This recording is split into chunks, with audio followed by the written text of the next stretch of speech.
लोग हमें धोखा क्यों देते हैं? सबसे पहले धोखे का मतलब समझना जरूरी है।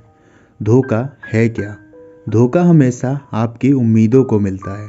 लोग कहते हैं उसने हमारे साथ ऐसा किया वैसा किया, पर धोखे का सबसे बड़ा रीजन आपकी उम्मीदें हैं।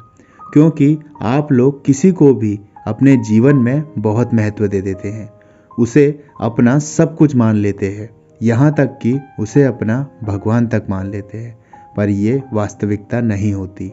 और जब हमारा वास्तविकता से आमना सामना होता है तो हम लोग उसे धोखे का नाम दे देते हैं। हम अपनी ही भावनाओं से दूसरों के लिए उम्मीदें जगा देते हैं, पर जब सामने वाला इंसान आपकी भावनाओं पर खरा नहीं उतरता और उसके बारे में कुछ और ही पता चलता है तो आप उसे धोखा मान लेते हैं।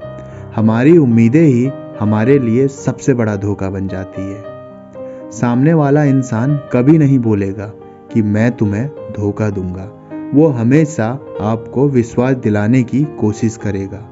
आजकल सबसे ज़्यादा यही हो रहा है रिलेशनशिप्स में। कोई इंसान किसी न किसी वजह से किसी न किसी को धोखा दे रहा है। आप आजकल कहीं भी चले जाओ, हर किसी की लाइफ में ये चल रहा है।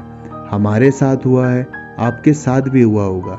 फिर एक ही सवाल मन में चलता रहता है कि उसने मुझे धोखा क्यों दिया, ये वो सब। जब तक इस सवाल का जवाब नहीं मिलता तब तक हमारा दिमाग खराब रहता है। इन चीज़ों की कोई हद नहीं होती। हमारा मन उठ जाता है, भरोसा टूट जाता है, फिर कोई सही इंसान भी सामने हो तो यकीन नहीं हो पाता।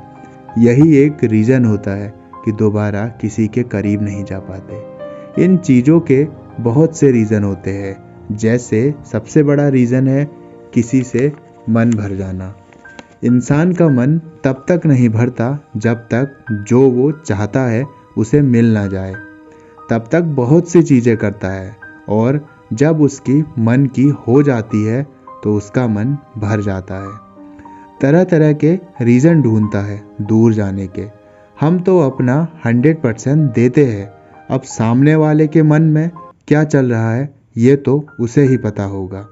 ऐसे लोग बस हमें एहसास दिलाते हैं कि वो हमें प्यार करते हैं, बट एक्चुअल में वो ऐसा कुछ नहीं करते। इन लोगों का एक पॉइंट पे आके मन भर ही जाता है। और इसका दूसरा रीज़न है कंपेयर करना दूसरों से अपने रिलेशनशिप को। जो दूसरे लोग कर रहे हैं ज़रूरी थोड़ी है कि आप लोग भी वैसा करो। हर किसी का सोचना अलग है। हर इंसान के अंदर उसकी अपनी कमियां हैं। अब जो तुम्हारे अंदर है ज़रूरी थोड़ी है कि वो चीज़ दूसरे में भी हो। जहाँ पे आपकी अच्छाइयाँ हैं बुराइयाँ भी तो होगी। परफेक्ट जैसा कुछ भी नहीं होता। यहीं पर वो दूसरा इंसान किसी तीसरे की तलाश में रहता है, जिसकी कमियां वो तीसरा इंसान पूरी करता है, और यहीं पे उस इंसान को वो तीसरा इंसान अच्छा लगने लगता है। पर परफेक्ट जैसा तो कुछ होता ही नहीं है, कुछ कमियां तो उसमें भी होगी। यहीं पे वो इंसान तीसरे की तरफ अट्रैक्ट होने लगता है और हमें छोड़ देता है। इसीलिए कंपेयर कभी नहीं करना चाहिए अपने रिलेशनशिप को दूसरों से।